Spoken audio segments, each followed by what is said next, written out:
샬롬, 주님의 이름으로 평안을 전합니다. 2020년 8월 9일 온라인 21번째 예배로 드립니다. 우리가 다음 주부터는 교회에서 예배를 드리기로 하였기 때문에 온라인 예배는 아마 오늘이 마지막일 것 같습니다. 또 상황이 어떻게 전개될지는 모르겠지만 다음 주부터는 저희가 교회에서 예배를 드리는데 기억하여 주시고 오늘 마지막 온라인 예배 하나님 앞에 나가도록 하겠습니다. 우리 찬양하는데요. 첫 번째 찬양이 아무것도 두려워하지 말라 이런 찬양이죠. 제가 어느 날 어떤 집사님으로부터 짧은 동영상 하나를 받았습니다. 보니까 어떤 아이가 찬양을 하는 것을 찍어서 보냈는데 그 집사님의 아이인 거예요. 근데 그 아이가 교회에서 우리가 이 온라인 예배 때 불렀던 아무것도 두려워하지 말라라고 하는 이 찬양에 아이가 마음에 이렇게 삘이 꽂혀서 그 찬양을 계속 부르고 그리고 그 찬양을 연습하는 것을 찍어서 보내셨거든요. 근데 그 찬양을 부르는 아이의 모습이 너무나도 큰 저에게 위로와 힘과 그리고 또 은혜가 됐었거든요. 그 아이의 이름은 우연이었습니다. 우연이가 찬양하는 것을 동영상 찍어서 보내주셨더라고요. 그래서 이 찬양 다시 한번 우리가 온라인 예배 한번 마지막으로 드리는 가운데 이 찬양을 한번 드려보도록 하겠습니다.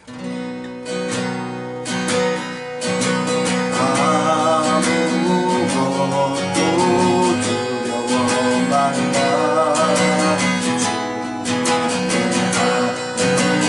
지켜주시네 놀라지 말라 겁내지 마라 주님 나를 지켜주시네 아무것도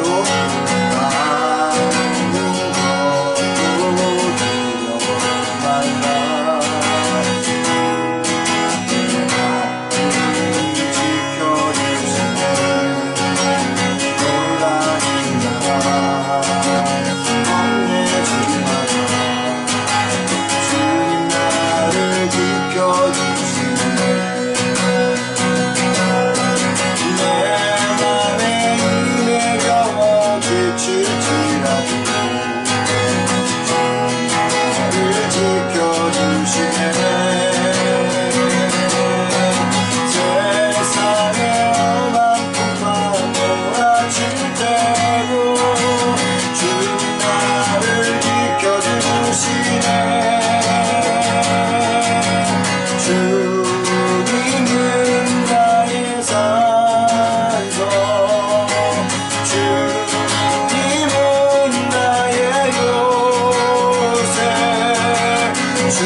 사랑을 기억하시고 이 가사의 내용들을 기억하시고 우리를 지켜주시는 하나님, 우리의 약속 가운데 함께 하시는 하나님 오늘 이 시간 그 주님을 우리가 만나고 주님을 찬양하고 하나님 힘없는 귀한 시간 되게 해달라고 우리 조용하게 한 30초 정도 묵상하며 주님 앞에 나가도록 하겠습니다.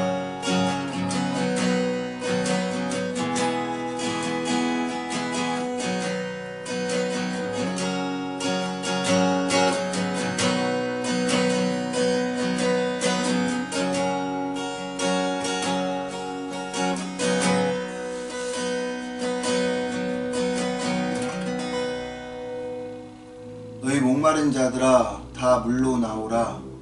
돈 없는 자도 와서 포도주와 우유를 거저 마셔라. 너희가 어째서 양식이 아닌 것을 위해 돈을 쓰며 만족을 주지 못한 것을 위해 수고하느냐. 너희는 내 말에 귀를 기울여라.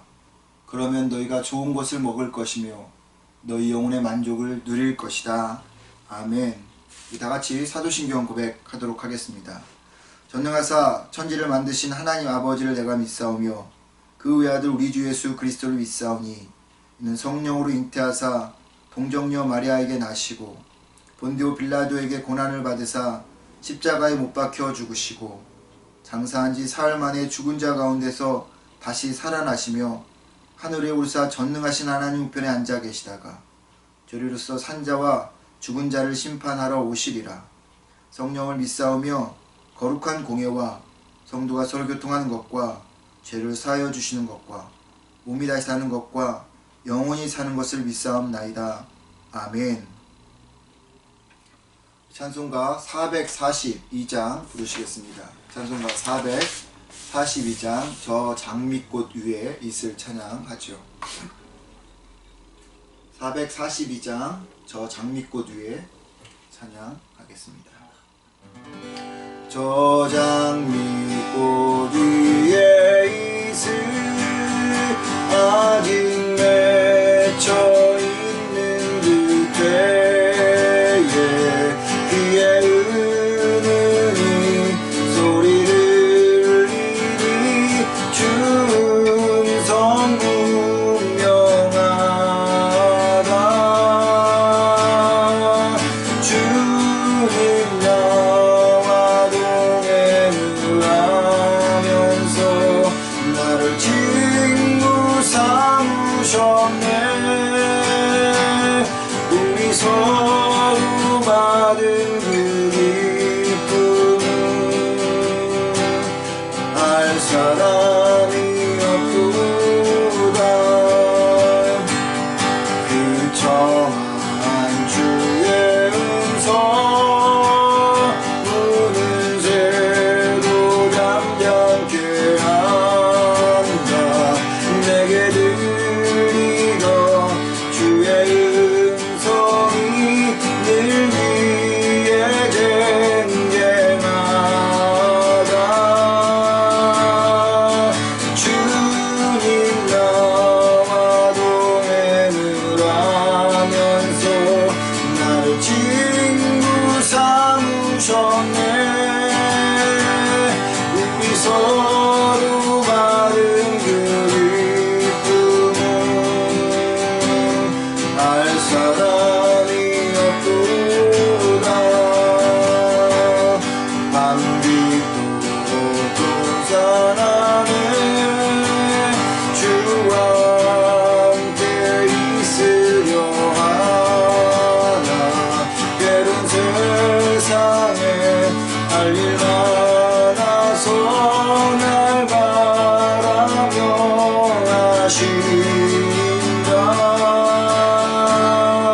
주님 나와 동행을 하면서 나를 친구 삼으셨네. 우리 서로 받은 그 기쁨은 알 사람이 없도다. 한번 기도하겠습니다. 오늘 예배를 위해서 함께 기도하고요.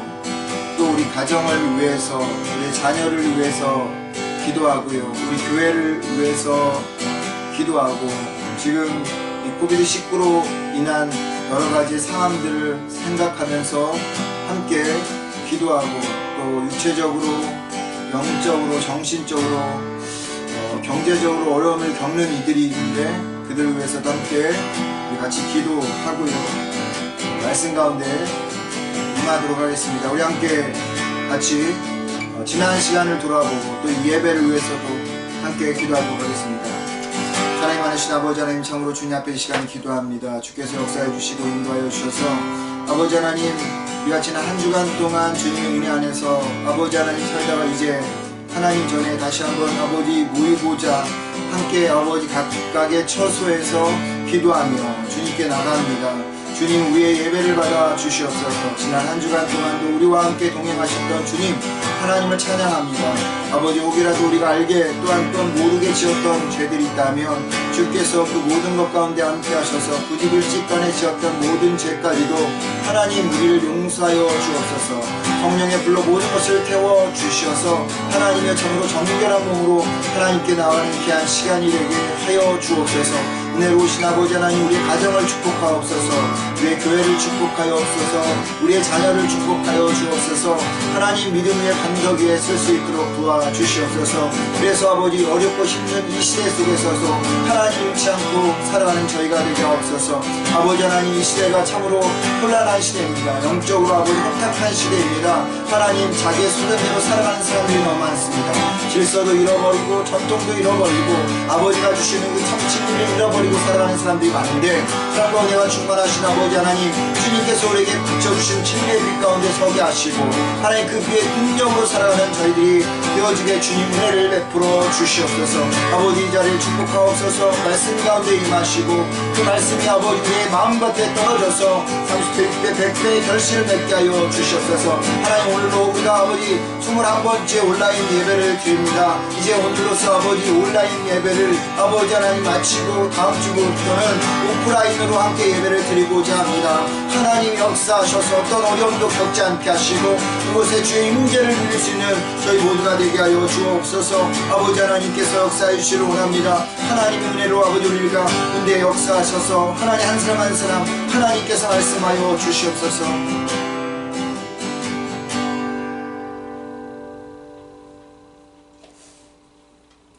여호와께 감사하라.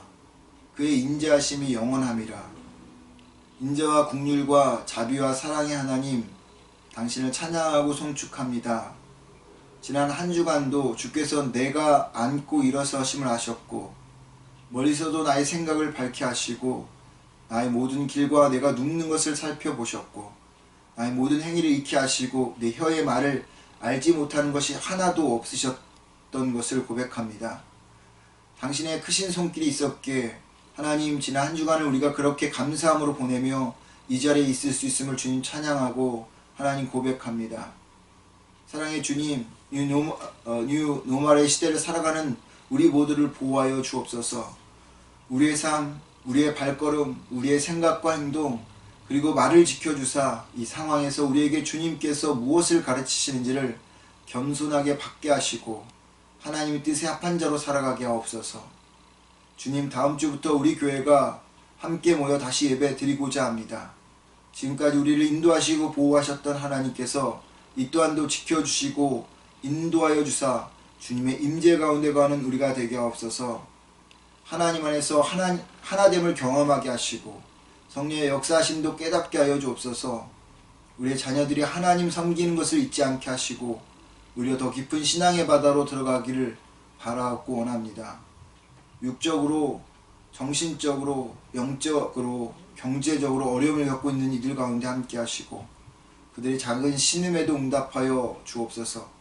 그래서 각자 가지고 있는 굴레에서 벗어나게 하여 주셔서 하나님 그 어둠으로부터 풀이하게 하여 주옵소서. 그래서 하나님의 크신 품의 사랑을 경험하는 자들이 되게 하여 주옵소서.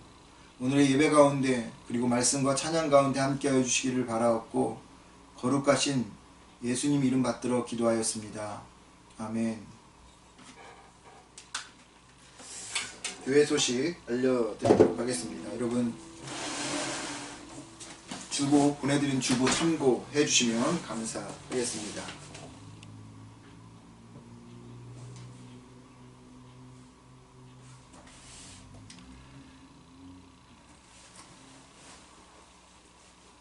오늘 말씀드린 것처럼 온라인 21번째로 하나님 앞에 예배드리는 시간 주님의 이름으로 축복하고 또 옆에 있는 분들과 인사하시면서 가족과 사랑한다고 호응도 해주시고 서로를 축복하는 시간이 되셨으면 좋겠습니다. 중요한 광고 말씀드리도록 하겠습니다. 기억하시고 사고 없으시고 꼭 동참해 주시면 감사하겠습니다. 말씀드린 것처럼 오늘로써 온라인 예배 21번째 예배를 마치고요. 다음 주부터는 오프라인, 즉 우리가 대면 예배 이전과 같이 물론 좀 상황이 다른 상황에서 예배를 드리긴 하겠지만 교회에서 현장에서 예배를 실시하도록 하겠습니다. 여러분 제가 보내드린 이 주보 그리고 전교인 카톡방에 올려놓은 광고를 자세하게 읽고 여기에 따라서 참석해 주시고 또 지켜주시면 감사하겠습니다. 기존대로 우리가 1시 30분에 예배를 드리겠습니다. 우리가 온라인 예배를 드릴 때는 11시였는데 기존대로 우리가 1시 30분 예배 다음 주부터 교회에서 예배를 드리겠습니다. 사고 없으시기를 바라고요. 교인 카톡방에 내가 예배를 참석하겠다 라고 하는 분들은 금요일 저녁, 매주 금요일 저녁 9시까지 알려주시기 바랍니다. 이 코비드19가 다 끝나고 백신이 개발되고 원상으로 이제 돌아오면 모를까 이 상황이 앞으로 계속 되어질 터인데 그럴 때까지는 매주 금요일 저녁 9시까지 내가 이번 주 예배를 참석하겠습니다 라고 하는 것을 꼭 카톡방에 올려주셔야 합니다. 왜냐하면 제가 예배당에 다녀와서 2m 간격으로 몇 명 정도가 앉을 수 있는지를 좀 체크해 봤는데 1층에는 20명, 2층에는 한 6명 정도가 예배를 드릴 수 있습니다. 총 26명 정도 예배를 드릴 수가 있는데요. 이 26명이 넘어갈 수도 있지 않겠습니까? 그렇기 때문에 26명이 넘어가게 되면 안 되기 때문에 왔다가 혹시라도 넘어서 그냥 돌아가야 될 상황도 벌어지고 좀 난감한 상황이 벌어질 수 있으니까 꼭 금요일 저녁까지 9시까지 내가 이번 주 예배를 참석합니다 라고 카톡란에 올려주시면 오신 선착대로 그러니까 말씀하신 분 선착순대로 26명 한 20명 정도가 될 것 같은데 26명 그렇게 선착순으로 해서 예배를 드리도록 하겠습니다.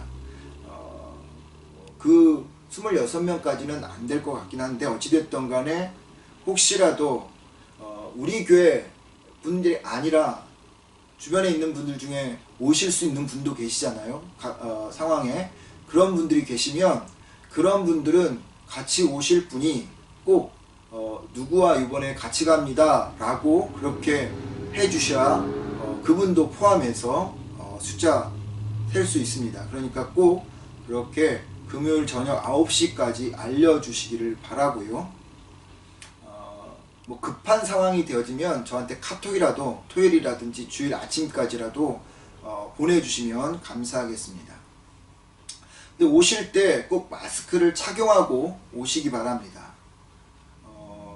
마스크를 교회에다가 좀 비치는 해놓긴 하겠지만 아무래도 여러분 각자가 쓰시는 마스크를 쓰는 게 좋을 것 같아요. 그래서 꼭 마스크를 쓰고 오시고 내가 감기 기운이 좀 있는 것 같다, 좀 열이 나는 것 같다 라고 생각이 드시면요, 다른 분들을 배려하는 차원에서 그 주는 집에서 예배로 대신해 주시기를 바랍니다.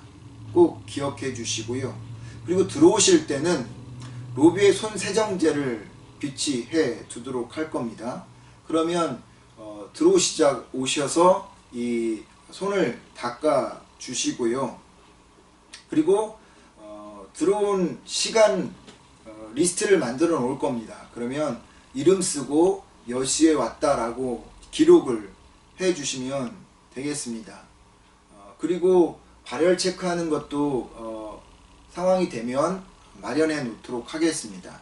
그리고 나서 다 그렇게 끝나고 나면 화살표로 해갖고 들어가는 입구를 만들어 놓을 터인데, 들어가는 입구로 들어가셔서 이제 예배당 안에 번호가 이제 있게 되겠죠. 1번부터 26번까지 있을 것 같습니다. 그러면 그 번호표가 있는 바로 그 자리에 앉아 주시면 되겠습니다. 그래갖고 차례차례 앞에서부터 앉아 주시면 좋겠습니다. 그리고 예배가 그렇게 다 이제 끝나고 나오면요, 여러분 나오는 출구로 나오셔서 손 세정제가 있는 곳에 휴지도 배치해 놓을 텐데, 그 배치된 휴지에다가 손 세정제를 묻히고 다시 입구로 들어가서 자기가 앉았던 그곳 손잡이와 그리고 앉았던 그곳을 닦아 주시고, 그리고 이제 휴지통에 휴지를 버려 주시면 되겠습니다. 그리고 예배를 드린 후에 출구로 나가서 교제는 여러분 저희가 예배 시간에 교제하는 게 있는데 하지 않도록 하겠습니다. 그리고 로비 말고요, 나가서 교회 바깥에서 가급적 교제를 또 대화를 할 일이 있으면 바깥에서 해 주시기를 바라고요. 또 예배 드릴 때는 창문들을 다 열어놓고 예배를 드릴 겁니다. 그러니까 여러분 그것도 기억해 주시면 좋겠습니다.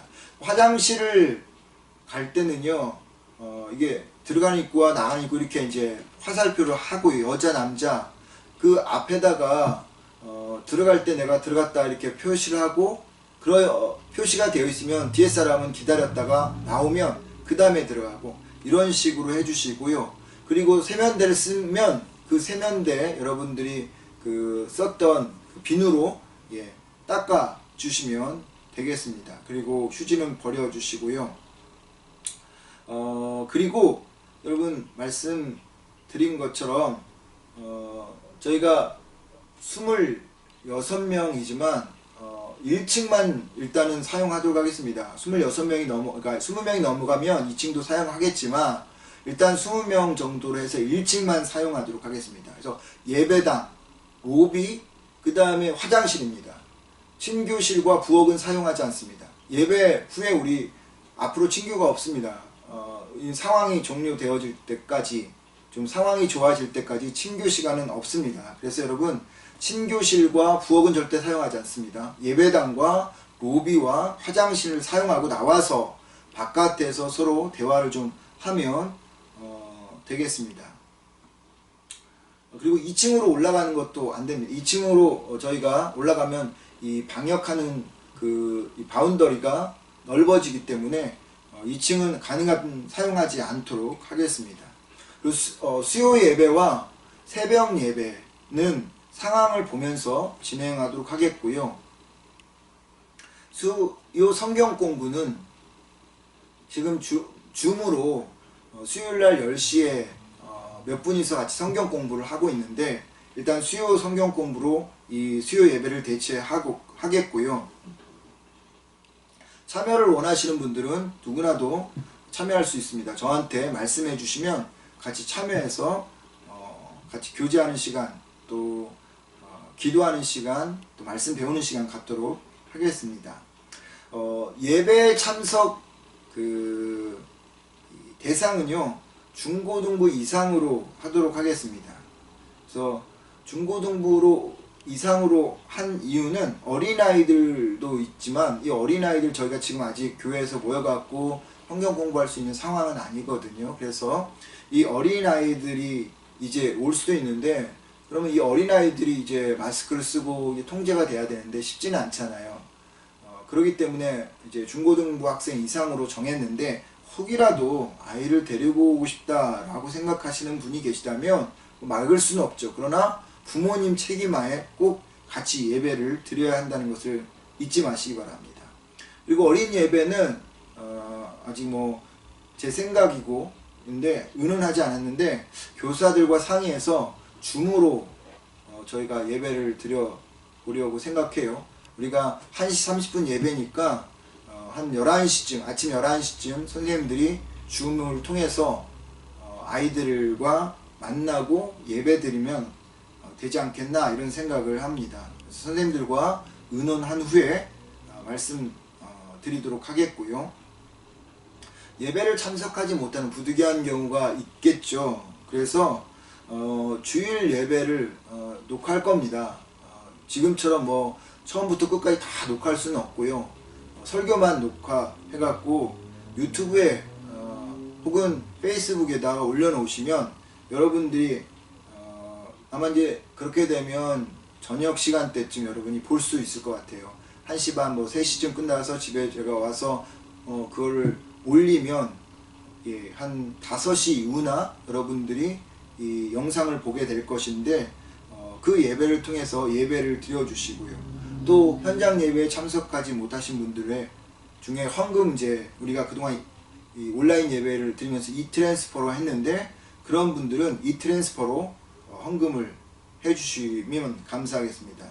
그런 계좌는 계속 열어두도록 하겠는데 여러분들이 이 주보에 나와 있는 대로 지켜주시고 제가 또 이 주중에 또 다시 한번 이 카톡방에다가 올리도록 하겠습니다. 꼭 기억하시고 다음 주 주일 16일 날 1시 30분에 예배 드리는 것 잊지 마시기 바랍니다. 네, 하나님 말씀 보도록 하겠습니다. 하나님 말씀 마태복음 7장 15절부터 23절까지 말씀입니다.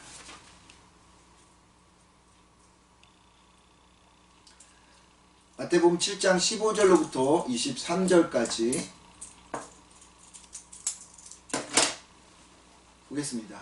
우리 같이 큰 목소리로 함께 읽겠습니다. 너희는 거짓 예언자들을 조심하여라.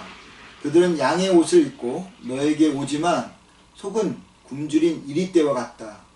열매를 보고 나무를 아는 것처럼 그들의 행동을 보고 진짜 예언자인지 가짜 예언자인지 알 수 있다.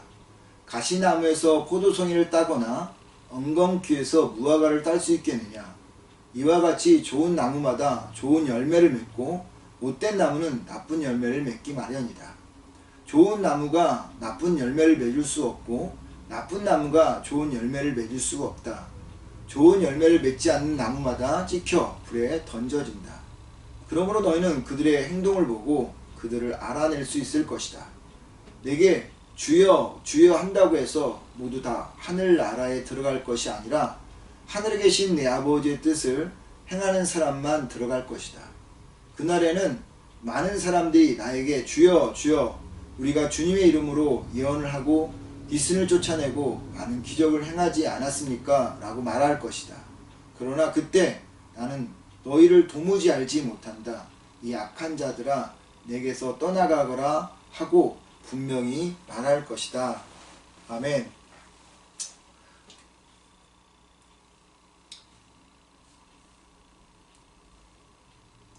네, 오늘은 이 말씀 마태복음 7장 15절로부터 23절의 말씀을 가지고 그들의 열매로 그들을 알리라 라는 제목으로 말씀을 나누도록 하겠습니다. 오늘의 이야기는 산상수훈의 마지막 얘기 혹은 비유라고 할 수 있습니다. 마태복음 5장부터 7장까지를 우리는 산상수훈이라고 말하죠. 근데 이 산상수훈은 새로운 나라에서 살 때 필요한 법입니다. 예수님이 오시기 전까지 이스라엘 민족, 유대인들은요, 율법이라고 하는 옛 법을 지키며 살았습니다. 하나님의 아들 예수 그리스도가 이 세상에 오셔서 새로운 나라를 이제 열었는데 그 나라에서는 이전에 지켰던 예법, 또 이전에 지켰던 그런 계명을 가지고는 살 수 없는 나라인 것입니다. 새로운 나라에서는 새로운 법을 가지고 살아야 하듯이, 그래서 예수님께서는 이 세상에 오셔서 새로운 세계를 여시고, 그리고 새로운 세계에 맞는 산상수훈을 제정하신 것입니다.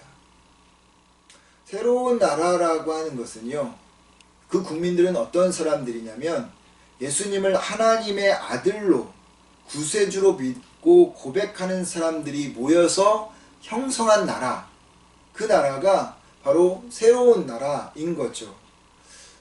바로 여러분과 저와 같은 성도들이 모여서 일궈낸 나라가 바로 이 새로운 나라입니다. 이 나라에서는요, 십계명과 같은 옛법이 아닌 산상수훈과 같은 새로운 법으로 살아가야만 합니다. 물론 십계명과 같은 율법이 필요 없다는 것은 아니에요. 그 법들은 상상수훈의 근간이 되어 있기 때문입니다. 그렇지만 중요한 것은 새로운 나라에서는 새로운 법으로 살아야 한다는 것이죠. 그래서 예수님은요, 5장부터 7장까지, 마태복음 5장부터 7장까지 이 새로운 나라 국민이 새로운 나라에서 살 때 필요한 법, 그 산상수훈을 말씀하신 것이고요. 그리고 5장, 6장, 7장 이제 마지막 이야기, 마지막 비유를 바로 오늘 본문을 통해서 이야기하고 있고, 그리고 다음으로 나오는 24절부터 29절까지는 산상수훈의 결론으로 예수님께서 말씀을 하십니다. 예수님은 산상수훈의 마지막 이야기를 거짓 예언자들, 거짓 선지자들에 대해서 말하고 있어요. 거짓 예언자들이 어떤 사람들이고 어떤 특성을 가지고 있는지 소개하는데요. 그러면서 거짓 예언자와 같은 사람들이 되지 말라라고 말합니다. 그렇다면 거짓 예언자들을 조심하라는 말을 왜 산상수훈 마지막에 넣었을까? 여러분 이런 생각을 해보셨나요? 저는 말씀을 준비하다가 이런 생각이 들더라고요. 아마도 새로운 법을 살아야 한다, 새로운 법으로 살아야 한다는 것을 예수님이 강조하기 위해서 역설적으로 이 거짓 예언자에 대한 이야기를 하는 것이 아닐까 그런 생각을 해봤습니다. 앞서 말씀드린 것처럼 예수님 이전에는 예법이 있었어요. 그리고 그 법을 예언자들이라든지 선지자들이라든지 교사들이 가르쳤단 말이죠. 근데 그 법으로는 새로운 나라를 여신 예수님의 뜻대로 살 수가 없는 거예요. 그래서 예수님이 그것을 아시고 산상수훈을 주셨는데, 문제는 뭐냐면 새로운 법, 새로운 계명을 주셨음에도 여전히 예법을 가르치고 이전의 삶을 살게 하려고 하는, 또 이전의 삶으로 돌아가게 하라는 사람들의 그런 가르침, 또 그 가르침을 받고 그렇게 잘못되어 살아가는 사람들이 있기 때문에 정신 차리라고, 그렇게 살아서는 이 땅에서 살아남을 수가 없다라고 역설하고자 산상수훈 마지막 부분에 거짓 예언자들에 대한 이야기를 넣은 것이 아닌가 이런 생각을 해보게 되었습니다. 네, 여러분 본문을 읽어보면요, 거짓 예언자들에 대한 이야기를만 하고 있어요. 참 예언자, 참 선지자에 대해서 이야기는 하고 있지 않아요. 보통 거짓말을 혹은 거짓을 이야기하면 참말을 혹은 참을 이야기하는 것이 맞는데, 예수님은 거짓 예언자밖에는 말하지 않아요. 거짓 예언자밖에 말하지 않다라는 것은 참 예언자가 여러분 있다 없다라는 것을 있다는 걸까요? 없다는 걸까요? 없다는 것이겠죠. 그런데 없음 중에 있다라고 하는 것을 예수님께서 말씀하려고 하는 겁니다. 거짓 예언자에 대해서만 예수님께서 이야기를 하지만, 그래서 참 예언자, 참 선지자가 이 세상엔 없지만, 그러나 그 속에서도 참 예언자가 있을 수 있음을 말하고 있는 겁니다. 그러니까 여러분, 우리가 거짓 예언자들의 가르침이나 오늘 본문의 이야기를 들으면서 참 예언자가 없다라고 이렇게 생각하지 마시고요. 참 예언자는 어떤 자들인가, 참 목자는 어떤 자들인가 연관해서 생각해 봐야 할 것이고, 그래서 우리는 참 예언자의 삶을 살아가야 된다는 것도 결심을 해야 할 것 같습니다. 예수님은요, 거짓 예언자들에 대해서 세 가지로 정의해요. 첫 번째 15절의 말씀처럼 양의 탈을 쓴 이리 같다. 코요테와 같은 사람들이 바로 거짓 예언자다라고 말했고요. 두 번째로는 16절로부터 20절의 말씀에 언급하는데 열매, 즉 행동으로 그들을 알 수 있다. 행동이 열매가 좋지 않으면 그들은 거짓 예언자들이다 라고 이렇게 말씀하고 있어요. 그리고 세 번째로 21절과 23절에서 말한 것처럼 하나님의 뜻대로 행하지 않는 불법을 행하는 사람들이 바로 거짓 예언자의 모습이다 라고 세 가지로 정의합니다. 코요테와 같은 사람들, 행동하지 않는 사람들, 하나님의 뜻대로 행동하지 않고 자기 뜻대로 행동하는 사람들, 이런 사람들이 거짓 예언자다, 거짓 선지자다 라고 이렇게 정의하는 거죠.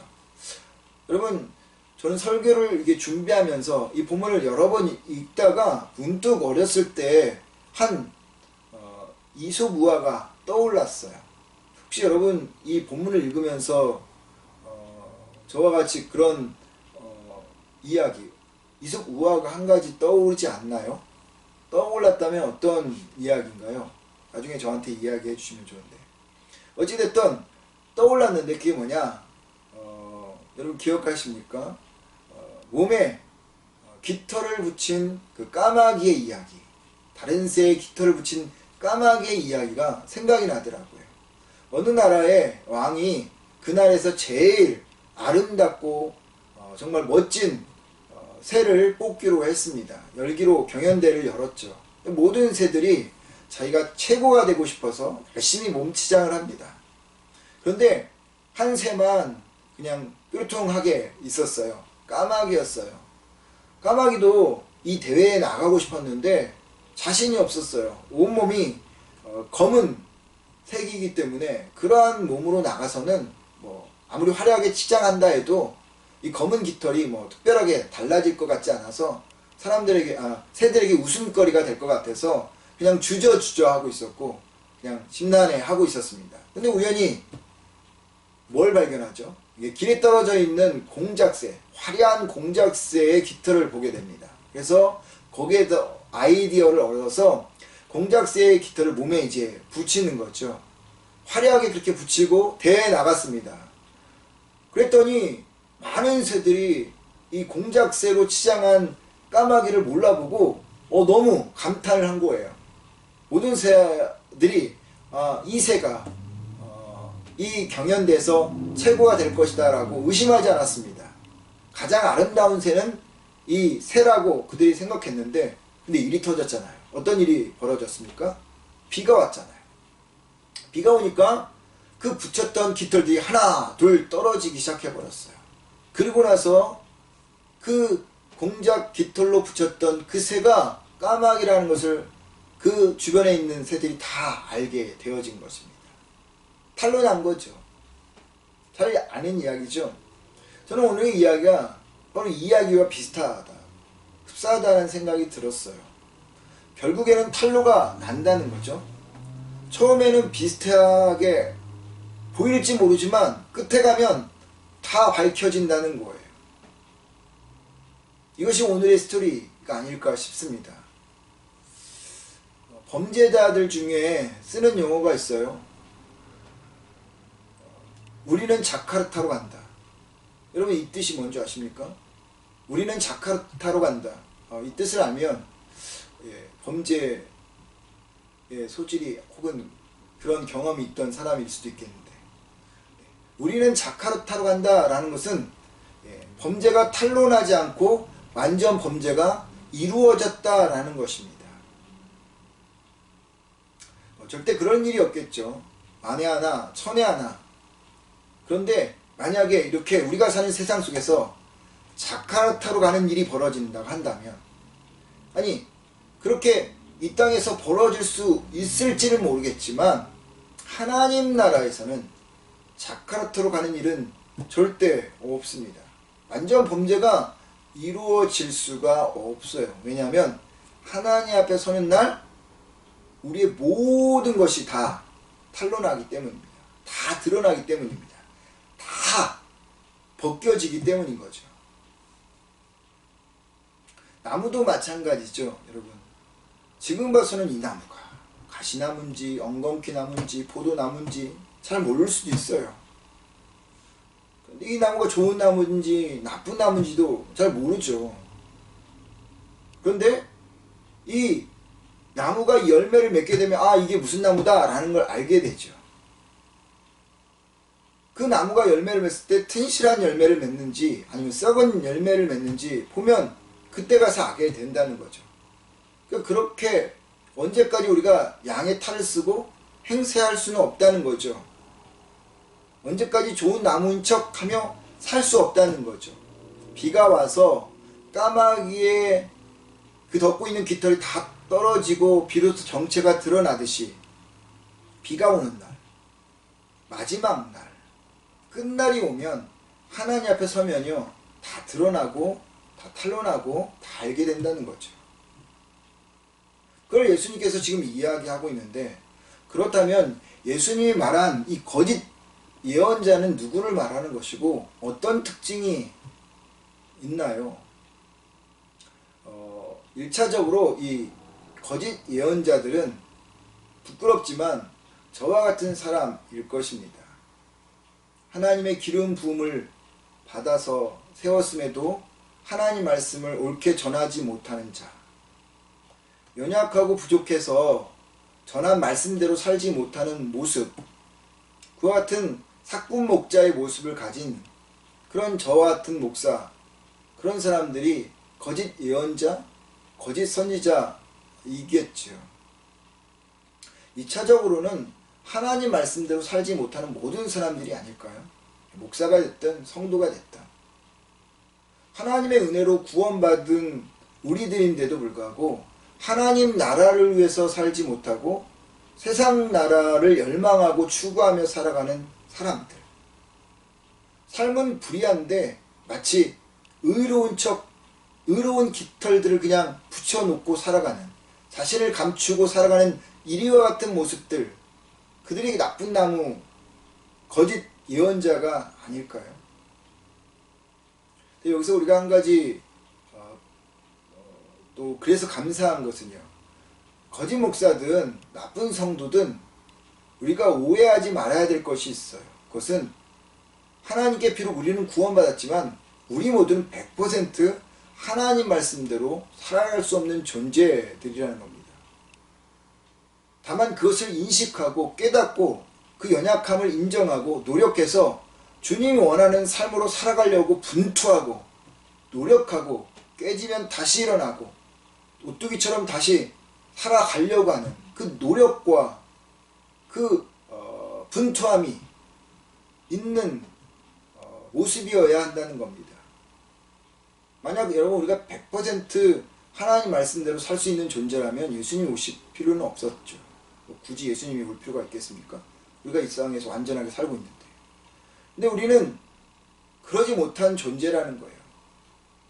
그렇지 못한 존재지만 우리의 연약함을 인정하고 그렇게 살지 못함에 대해서 날마다 회개하고 반대로 날마다 하나님의 은혜와 긍휼을 구하며 살아가야 될 책임이 우리에게 있는 거죠. 근데 문제는 뭐냐면 그 말씀대로 살지 못하는 것이 문제가 아니라 자신의 연약함을 알면서도 그것을 인정하지 않으려고 한다는 것입니다. 자신의 깨달음을 보지 못하고 그 연약함을 보지 못하고 그 깨달음을 마음속에 두지 못한다는 거죠. 거짓 예언자의 행동과 말을 그렇게 가지고 사는데도 자신은 참 예언자이고 좋은 나무라고 생각한다는 게 문제예요. 왜 이런 일이 벌어질까요?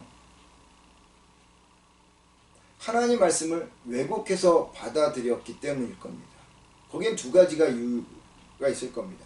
가르치는 사람이 왜곡된 말씀을 가르쳤거나 아니면 받아들이는 사람이 왜곡해서 받아들였거나. 그러면 예수님이 말하는 거짓 예언자, 나쁜 나무 같은 사람들의 특징이 뭘까요? 첫 번째, 본 의도와는 달리 다른 의도, 즉 자기의 의도를 가지고 말하는 사람들 혹은 배우는 사람들이라는 것입니다. 예레미야 23장 16절의 말씀을 보면 너희는 예언자들이 말하는 말을 듣지 말아라. 그들은 너에게 헛된 희망을 불어넣어 주고 있다. 그들의 예언은 자기들 멋대로 생각해낸 것이며 나 여호와 입에서 나온 것이 아니다 라고 말합니다. 거짓 예언자들은 하나님 말씀이 전하라고 한 말씀 그대로 전하는 자들이 아니라 자기의 생각, 즉 자기의 어떤 의도가 자기가 하고 싶은 말을 하는 사람들이라는 것입니다. 자기 멋대로 생각하는 사람들이 바로 그런 자들인 거죠. 자기 멋대로 생각한다라는 말은요, 다른 의도가 있다는 말입니다. 다른 의도가 있다라는 말은 자기 유익을 위해서 말한다라는 뜻입니다. 그러니까 하나님이 원하는 말이 아니라 자기에게 유익이 되도록 말하는 것, 그것이 거짓 예언자들의 특징인 거죠. 또 자기 하나님의 뜻이 이러함에도 불구하고 그 뜻대로 받아들이지 않고 자기의 의도대로 자기의 유익대로 받아들이는 사람이 거짓 예언자들의 모습이고 나쁜 나무들의 특징이라는 거죠. 예레미야 시대 때 하나님은 예레미야를 통해서 유대 민족이 망한다고 백성에게 전하라고 했는데요. 거짓 예언자들은 자기 의도를 가지고 절대 망하지 않는다고 했습니다. 그렇게 한 이유는요, 자신들이 참 예언자라고 사람들에게 인정받기를 원했기 때문입니다. 누가 나라가 망한다는 소리를 듣고 싶어 했겠습니까? 좋은 소리만 듣고 싶은 사람들에게 망한다는 이야기 하지 않고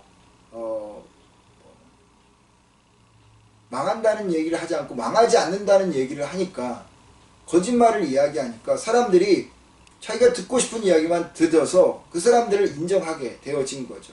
그것으로 인해서 그들이 거짓말을 하게 된 것입니다. 그럼 평화를 전할 때 평화를 전해야 합니다. 심판을 말해야 될 때 심판을 말해야 하죠. 그런데 평화를 전해야 할 때를 알면서도 심판을 말하고, 심판을 전해야 할 때를 알면서도 평화를 말하는 사람들이 거짓 예언자들이고 나쁜 나무인 거죠. 하나님 말씀에 근거해서 옳은 것을 말해야 할 때 말하지 않는 침묵은 동조고 찬성이라고 하지 않습니까? 같이 엮여지는 것이 시끄럽고 또 휩쓸리는 것 같아서 침묵하는 것, 그것은 거짓 예언자의 모습이고, 그리고 그것을 반응하지 않는 것도 나쁜 나무의 모습이라고 하는 것입니다. 하나님의 말씀을 가르치거나 받아들이는 우리의 의도는 어떻습니까? 하나님의 본래의 뜻대로 가르치고 있나요? 또 받아들이고 있습니까? 주님은 우리가 참 예언자 되기를 원하시고요, 좋은 나무가 되기를 바라십니다. 두 번째로, 이 거짓 예언자, 나쁜 나무의 특징은요, 진리를 엉터리로 가르친다라고 하는 겁니다. 16절을 개정개혁, 예레미야 23장 16절을 개정개혁으로 보면, 여러분들의 성경이죠. 그들은 너에게 헛된 것을 가르치나니 라고 되어 있습니다. 에스겔 13장 8절을 보면 너희가 허탄한 것을 말하며 라고 이야기합니다. 여기서 너희는 거짓 예언자들인데 그들이 진리를 가르쳐야 되는데 진리는 안 가르치고 헛된 것, 그리고 허탄한 것을 가르쳤다, 이렇게 이야기하는 것입니다. 허탄한 것, 헛된 것이 무엇일까요? 그러면 허탄한 것이 아닌 것은 또 무엇일까요?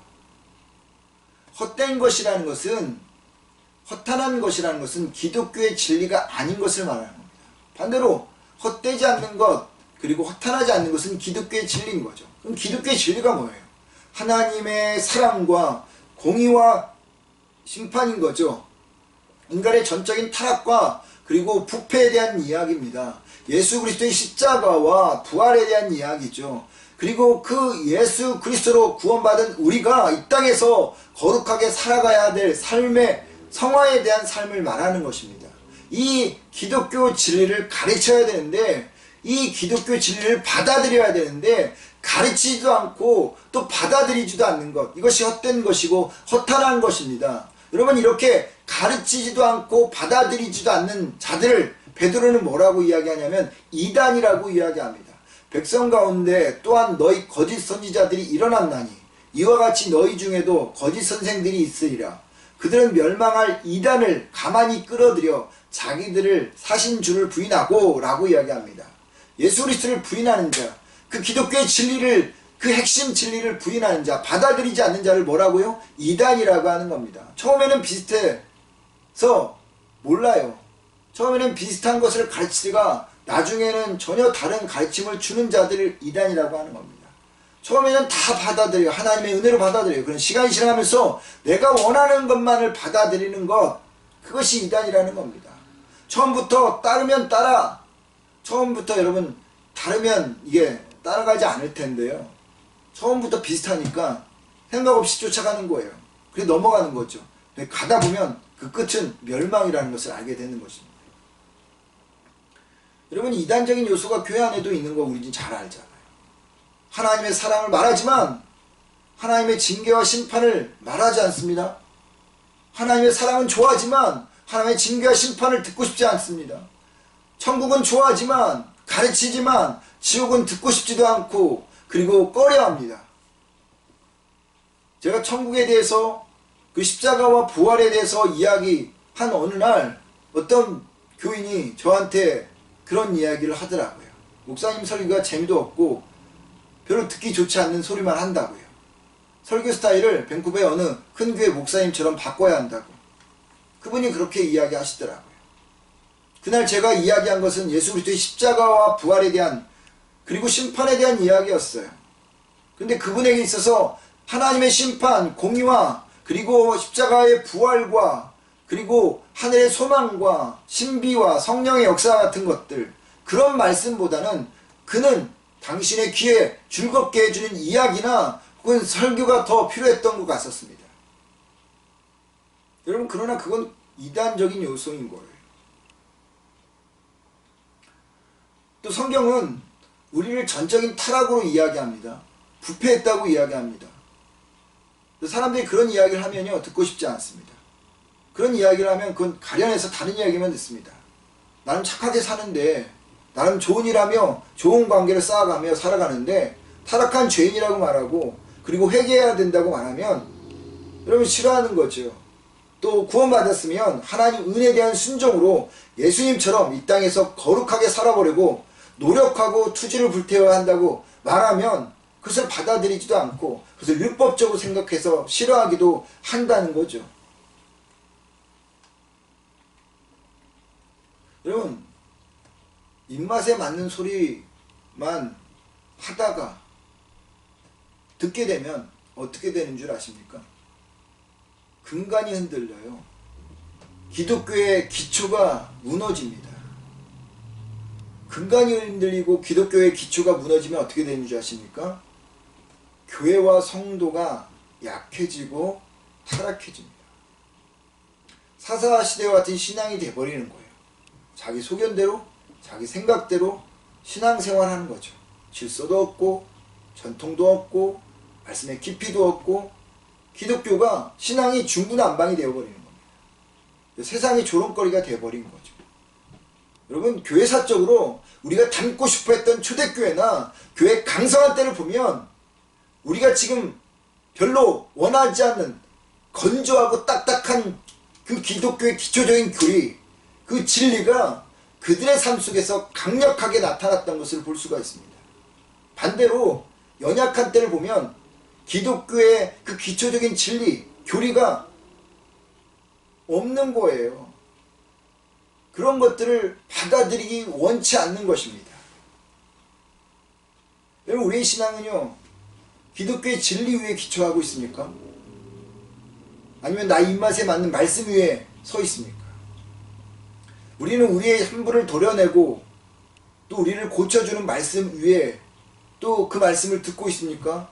아니면 듣고 싶은 소리만 듣고 있습니까? 우리는 순종할 수 없는 것까지 순종하여 내려감의 자리에 있습니까? 아니면 순종하고 싶은 것만 순종하는 높아짐의 자리에 있습니까?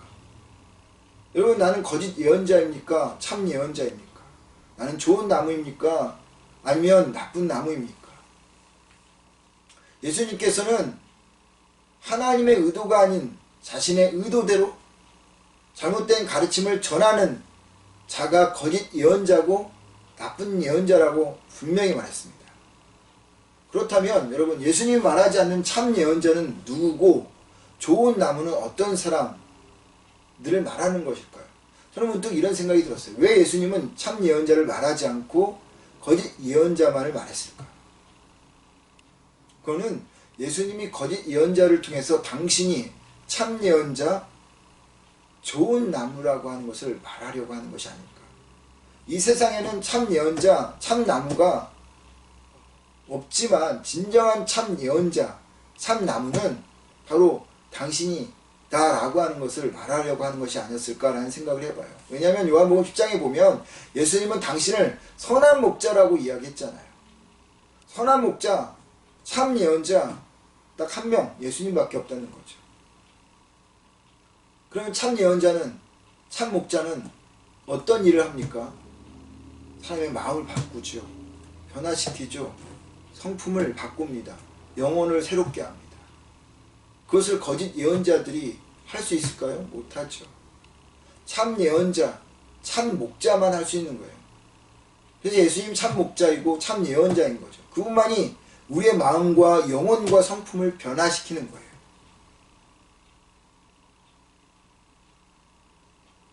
그런 예수 그리스도가 우리의 참 목자시고 참 예언자이시고, 그리고 우리는 그분을 쫓아감으로 인해서 비록 이 땅에서 완전하지는 못하지만 그분의 성품과 그분의 인격과 그분의 하나님을 향한 그 열정들, 그 신앙을 받아서 우리도 이 땅에서 살아가야 한다는 거죠. 완벽하게 드러내지는 못하지만 그렇게 살려고 분투하고 노력하며 살아가야 비로소 조그만 나무 열매, 그리고 완전하지 않지만 예언자라고, 참 예언자라고, 하나님의 자녀라고 듣지 않을까요? 말씀을 정리하겠습니다. 예수님은 그들의 열매로 그들을 안다라고 했습니다. 열매는 행위를 말합니다. 우리는 누가 양이고 누가 일인지, 누가 좋은 나무이고 나쁜 나무인지 몰라요. 다 모릅니다. 하지만 끝을 가보면 압니다. 열매가 열려보면 압니다. 그 사람의 행동을 보고 그 사람의 말을 보면 압니다. 말씀의 진리에서 벗어나서 살고 있는지, 자기의 소견대로 사는지 보면 안다는 거죠. 근데 여기 중요한 게 있어요. 지금 당장은 모르고 나중에 행위를 통해서 알게 되지만 아는 사람이 있어요. 내가 양인지, 내가 일인지, 내가 좋은 나무인지 나쁜 나무인지 누가 알까요? 나는 압니다. 그리고 하나님은 압니다. 타인은 모르지만 나와 하나님은 압니다. 그러기에 인생의 큰 비를 맞을 때가 되기 전에, 인생의 열매를 따먹는 그 마지막 때가 되기 전에, 하나님 앞에 서는 날이 되기 전에 우리는 연약함을 인정하고 주님의 긍휼을 구해야 하는 것이죠. 그렇게 하고 하나님을 주여 주여라고 부를 때 하나님이 우리에게 손을 내밀어 주시지, 그렇지 않고 주야장창 주님 주님만 외친다고 여러분 주님이 우리 손을 붙잡아 주진 않습니다. 우리가 산상수훈을 배우면서 그 산상수훈을 우리의 삶 속에서 드러내고 예수님처럼 살아갈 때 우리는 예언자로서 좋은 나무로 살아갈 수 있습니다. 물론 완벽하진 않죠. 그러나 그렇게 살아가려고 노력하는 그 분투가 여러분 우리에게 필요합니다. 그렇지 않고 그냥 손 놓고 있으면 그것은 하나님이 원하는 삶의 태도가 아닌 거죠. 그들의 열매로 그들을 알리라. 여러분, 여러분의 열매로, 우리의 열매로, 저의 열매로 우리를 알게 됩니다. 하나님 앞에서 다 밝혀지기 전에 우리는 우리의 모습을 다시 한번 돌아보고 참 예언자로서, 좋은 나무로서 우리가 세워지도록 우리 자신들을 바꿔나가는 여러분과 제가 되기를 주의 이름으로 축원을 드립니다. 기도하겠습니다. 사랑이 많으신 아버지 하나님, 우리는 거짓된 예언자의 모습으로 살 때가 많고, 또한 하나님 좋지 못한 열매를 맺는 나무로 살 때가 많이 있습니다. 주님께서 우리에게 주신 말씀들을 우리가 귀를 열고 하나님 순종하며 받아들이기보다는 내가 원하는 방식대로 내가 듣기 원하는 그 말씀만 아버지 하나님 취사하여서 우리가 아버지 하나님 듣기를 원할 때가 더 많이 있음을 고백합니다. 그러기에 아버지 하나님 주님께서 우리에게 오늘 주신 말씀을 통해서 다시 한번 경고하는데 모든 것이 다 드러나기 전에 모든 것이 다 하나님 밝혀지기 전에 하나님 앞에서 다시 한번 우리의 연약함을 고백하고 인정하고 주님의 은혜와 긍휼을 구하는 새로운 아버지 하나님 모습으로 나가는 저희가 되게 없어서 아버지 잎사귀만 무화과 나무 되지 않게 해주시고 하나님이 원하는 아버지 그 열매를 맺는 좋은 열매를 맺는 우리 모두가 되게 하여 주옵소서. 그래서 주님께서 우리의 손을 붙잡아 주시고 천국에 입성케 하는 우리 한 사람 모두가 다 되게 하여 주옵소서. 예수님의 이름으로 기도드립니다. 아멘. 찬송가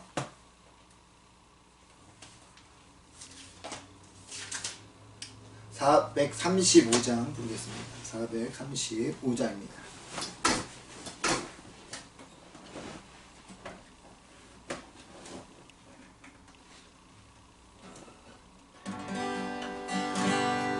나의 영원하신 길로 생명보다 귀하다 나의 갈 길 가다루로 나와 동행하소서 주께로 가까이 주께로 가오니 나의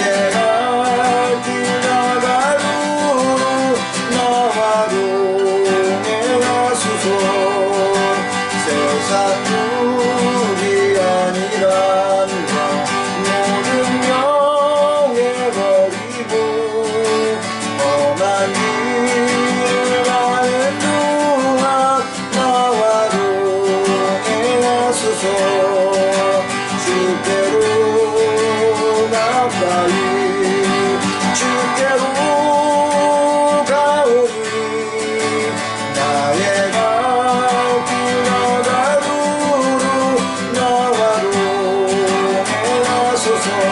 모든 골짜 지나가고 험한 바다 건너서 천국에 이르러 나와 동행하소서 주께로 가까이 주께로 가오니 나의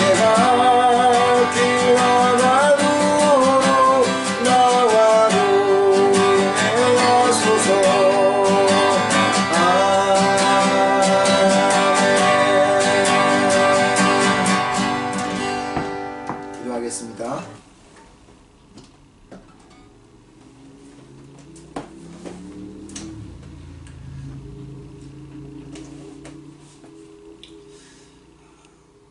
지난 한 주간도 지켜주셔서 감사한 마음으로 10의 1조와 감사의 헌금과 주일 택정 헌금을 주님 앞에 드립니다. 주님, 두 마음을 품지 않고 오직 하나님만을 바라보며 어려운 경제적인 상황과 여건 속에서도 사렙다 과부의 물질처럼 정성껏 드린 손길들을 축복하여 주옵소서. 오늘 주신 말씀을 기억하고 한 주간 참 예언자로서 좋은 나무로 살아가는 날들이 되게 하여 주시옵소서. 이제는 승리를 주시고 또 주고 계시며 주실 하나님의 크신 은혜와 우리 모두에게 구원이라는 가장 귀한 선물을 주시기 위해서 십자가에서 가장 위대한 일을 행하신 예수 그리스도의 사랑과 삶에서 우리를 적들로부터 지켜주시고 싸울 수 있는 힘과 용기를 주시는 성령 하나님의 도우심과 역사하심이 오늘 예배를 드린 모든 자들과 그들의 가정과 기업, 학업 위에 이 땅 밴쿠버 교회들 위에 그리고 두고 온 조국과 조국 교회 위에 지금도 코비드19로 고통당하는 전 세계 위에 이제부터 영원토록 함께하기를 간절히 죽어나옵나이다. 아멘.